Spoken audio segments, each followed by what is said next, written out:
Hi Aquarius, this is Job. Welcome pa sa ating channel. By the way, Aquarius, this is your second half of the month of February. Goodbye tarot reading from February 16 to 28, 2026. Gamitin ang reading na ito bilang gabay lamang. Tandaan Aquarius, ito po ay general reading.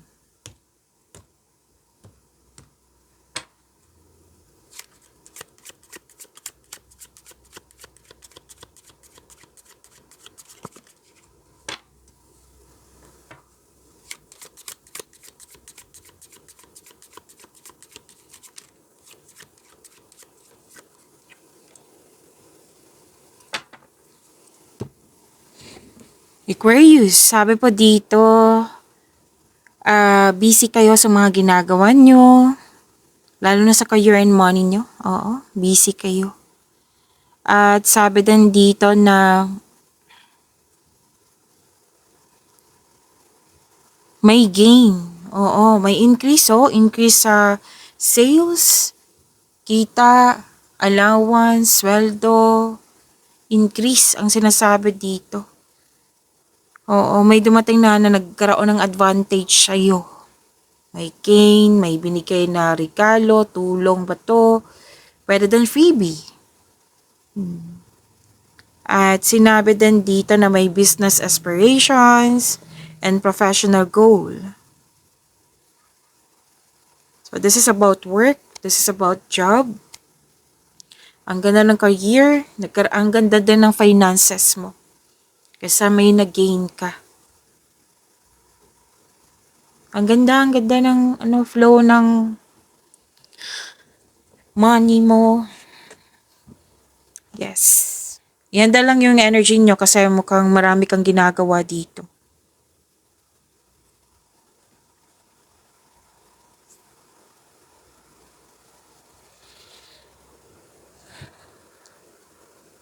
Okay, may sabi dito na may loss of connection. Sa nakaraan kasi to na hindi na kayo nag-usap, pwedeng naalala mo siya ngayon, kung kailan nyo to napanood. Loss of connection, loss of things, or loss of opportunity. Pero most likely to regarding sa emotion. Emotion like, pwede din sa pag-ibig. Buhay pag-ibig. May regret kasi ako nakikita dito. At pwedeng wala ka sa mood. Pwedeng wala ka sa mood na kasi may disappointment ako nakikita dito na may hindi naging pabor sa'yo. Yan. Pero kung depressed to, Aquarius, seek help. Tulungan niyo po yung sarili niyo sa pamagitan ng mag-ask ng tulong sa ibang tao. Siyempre yung nakakatulong sa'yo. 'Di ba? Oo. And this shall pass. Oo. A temporary state of mind, ma-overcome nyo rin to. Basta tulungan nyo po yung sarili nyo at ma-overcome nyo rin to, sabi ng yung card. Okay?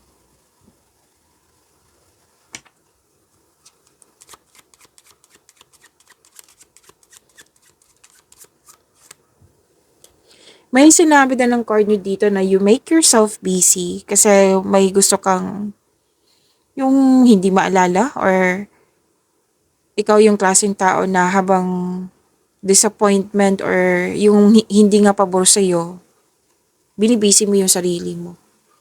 Oo. At sabi din dito na nagkaroon ng hopelessness. Oo. Kasi nga yung, pwede yung frustration kasi may hindi nga pabor sa'yo. Hindi mo nagustuhan yung mga nangyari. Yan. So, kailangan mo kasi may nakita kong emotion talaga dito na kailangan tulungan yung sarili.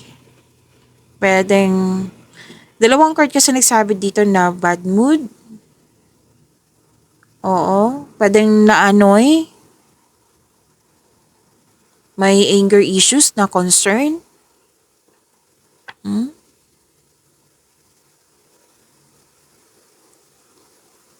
Pwede naanoy ka sa mga taong nagko-compare, like may selos, competition. Oo, naanoy ka. Sabi dito na may selos kasi, inggit, or naging possessive. Oo,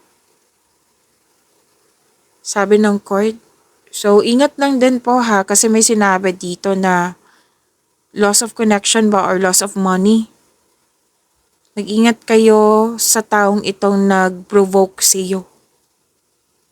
Okay? So, ingat na lang. Ingat na lang sa response. Like, nag-provoke to sa'yo, ingat ka sa response na, like, pwedeng sasabog ka. Yan. So, ingat na lang kasi pwedeng pinoprovoke ka talaga nito para magalit ka, para magkaroon ng argument. So, kung nangyari to ngayon, kung kailan nyo ito napanood, ito yung sinabi ni Miss Jeff sa cards ko. So, ano yung dapat gawin? So, wag na lang mag-response muna. Mag-observe muna ako. Kasi ayoko magalit, ayoko magkaroon ng blockages. Yan. Okay? Baga, put limitation, mag-observe ka lang. Kasi pwedeng ito yung talaga yung hinihintay na ng taong ito na sumabog ka. Kasi may tao dito na hindi magandang ugali. Ang unang nakita ko, selos.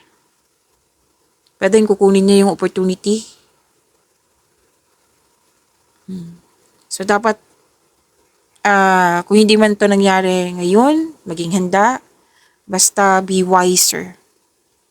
Kung sa tingin niya na ma-provoke ka niya, like magagalit to si Aquarius para magte-take ako ng advantage para magalit to siya, ganun. May mga ganyan na plano eh. So, wag talaga. Wag kayong mag-response, observe, protect your inner peace, protect yourself. Okay? Ganyan yan talaga yung usually ginagawa sa mga taong may inggit sa inyo. Lang, tingin ka lang. O, observe ka lang. Siyempre, kasi kung magagalit ka, mas more silang mag-take advantage, like sisiraan ka.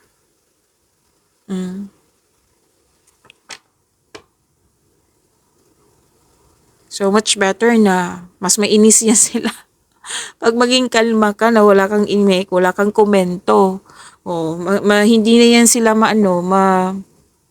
maging comfortable. May sinasabi nga dito, some ha, some. So, sa kailangan ko sabihin, may sinasabi sa'yo na pwedeng hindi nga nakakabuti sa'yo. May sinasabi na hindi maganda sa'yo. Oo. Na instead magalit, tandaan yung to Aquarius, instead na magalit, observe ka na lang. Put limitation, ingat na lang. Kasi kung sasabog ka, mas maging happy sila. Yan. Eto na, si Aquarius, ganun. Na maistorbo yung mga ginagawa mo. Kasi may inggit eh. May selos talaga, lalo na sa career and money.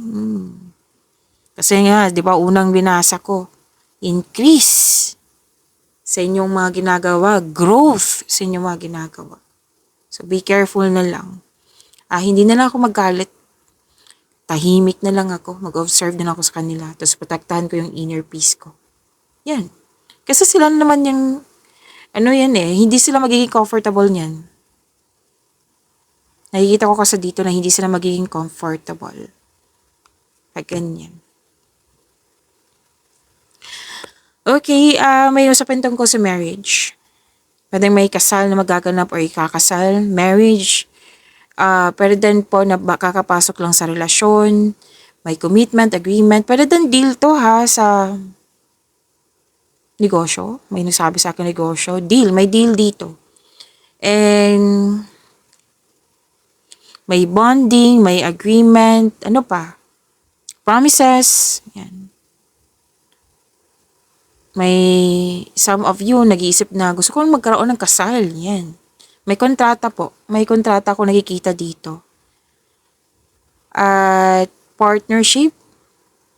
yung sabi ko kanina na bagong pasok sa relasyon, pwede din pong makipag-partnership sa iyo, like business partnership. May usapin dito tungkol sa material siya na makapagbigay siya ng prosperity sa iyo. And fertility ha, pwedeng mabubuntis or buntis na. Yan. Naintriga ako sa sinasabi ng cards mo na yung mga taong hindi totoo sa iyo. So ingat na lang talaga. Oh, by the way, maraming mga Aquarius nagpa-reading sa akin last week. Oo, na may mga taong hindi totoo. At yan din ang sinabi ng cards nila na wag na lang, put limitation na lang. So ano pa?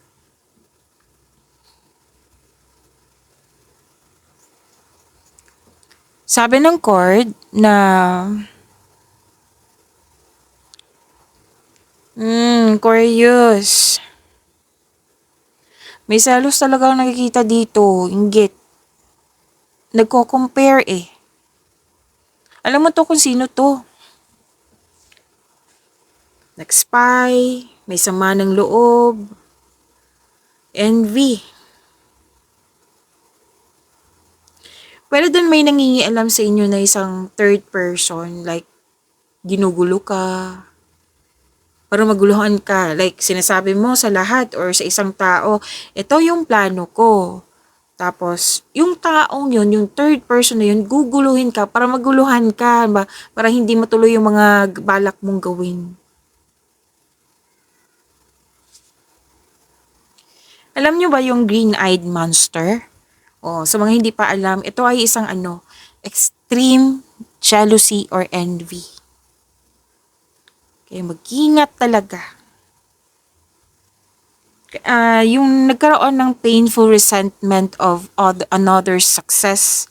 Like, nakikita ka nilang successful ka. Di ba, sinabi ko kanina dito, successful ka. Na marami, increase, may gain. So, may resentment, sama ng loob. Hindi to pwede na magiging successful si Aquarius.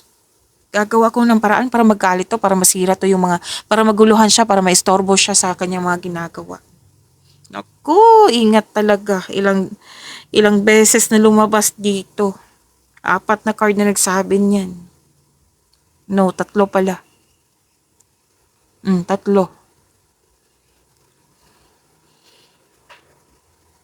Mas marami silang oras para sirain ka. Naku, ingat talaga, Aquarius. Okay, at least alam mo na. Maging careful ka. So, tandaan. Instead na magalit, put limitation na lang talaga. Mag-focus kayo sa mga ginagawa nyo para mas more kayong maging successful. Okay? And,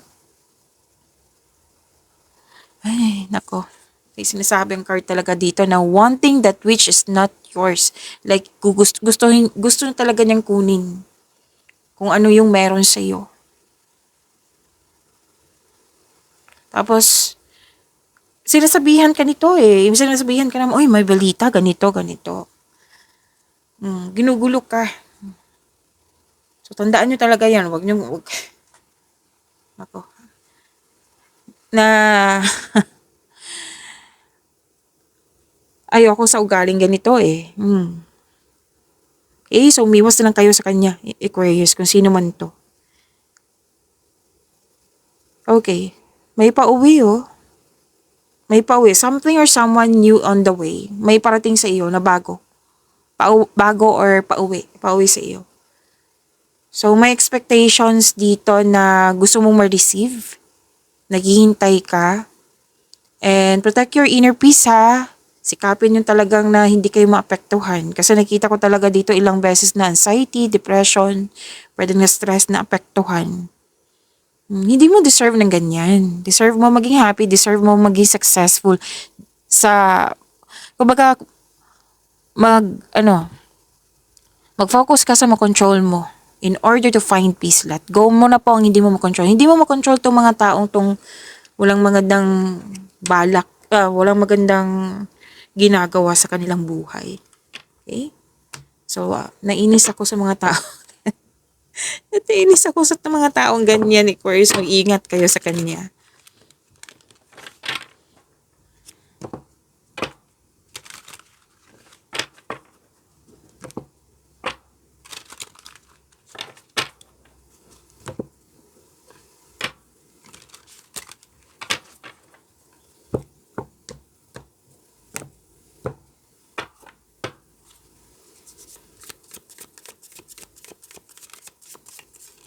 Energy ngayong February 16 to 28, 2026.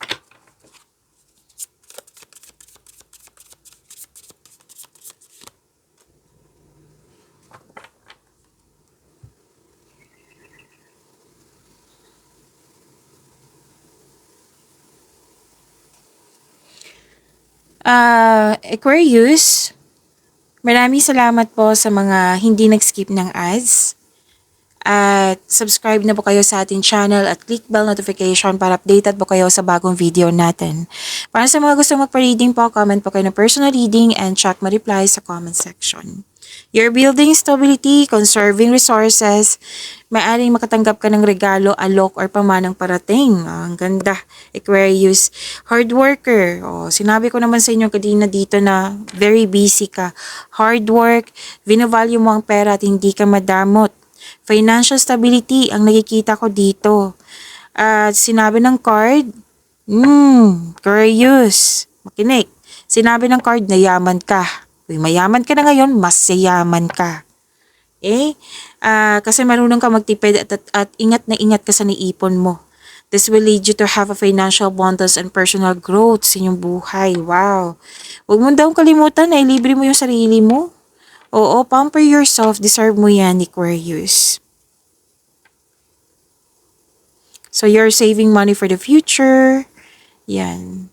At, yes, kahit sa buhay pag-ibig, hard work talaga ang nakikita ko dito kasi gusto nyo magkaroon ng sense, what I meant is, nagkaroon ng sense of stability. Yan. Nagkaroon ng sense of stability, like, gusto mo magkaroon ng ganitong mga bagay, paghahanda para sa pag-level up nyo.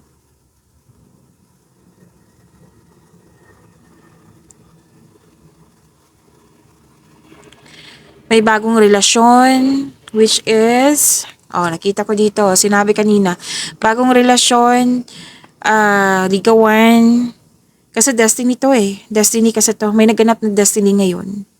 Masaya kayo, may very supportive kayo sa isa't isa, may plano kayo, very supportive kayo sa mga plano nyo sa buhay. Job opportunities, andito din yung business partnership na sinabi ko dito at dito din sa yung tarot card. Na, alam mo ba, itong opportunity na ito or partnership, i-grab nyo po ito kung pwede po, kung gusto nyo. Kasi nakikita ko dito na mas aasenso ka. Yes, claim ha, ganda.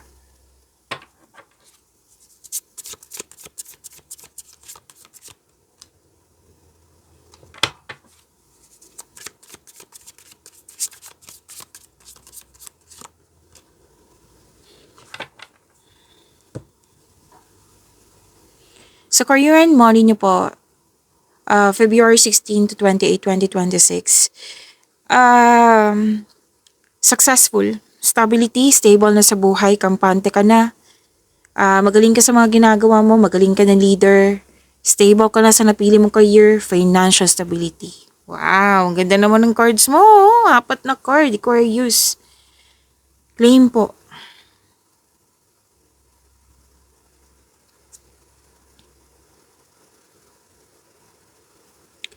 So, this is Money Luck, L-U-C-K. Yes, Money Luck. Kung nag-iisip kayo ng bagong negosyo, magagamit niyo po yung hidden talent nyo. Yes. And this is also awards and fame, recognition po. May unexpected help dito. Opportunities. Wow, 2 card na po mismo nagsabi niyan. May pag-asa kang mga dama, maging positibo at gumawa ng paraan. So this card offers hope and guidance. Kung nahihirapan ka sa iyong sitwasyon ngayon, have faith that your luck is about to change for the better. May another structure na naman dito. Pwedeng magbili ka ng gamit ngayon. Yung second half, mahalagang gamit. And all your dreams are coming true, sabi ng yung card. Magkakaroon ng healing. Yes, magkakaroon ng healing from the past and feeling hopeful for the future po.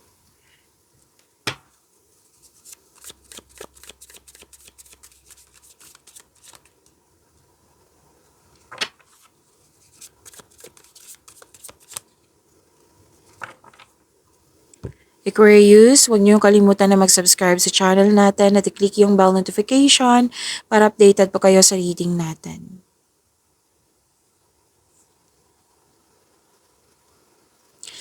Okay, so this is about love life, self-love, partnership, and romance.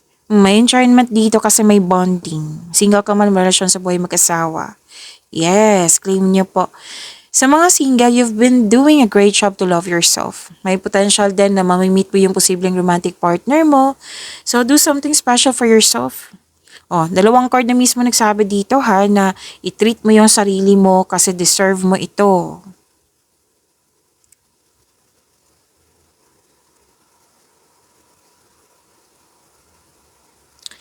And,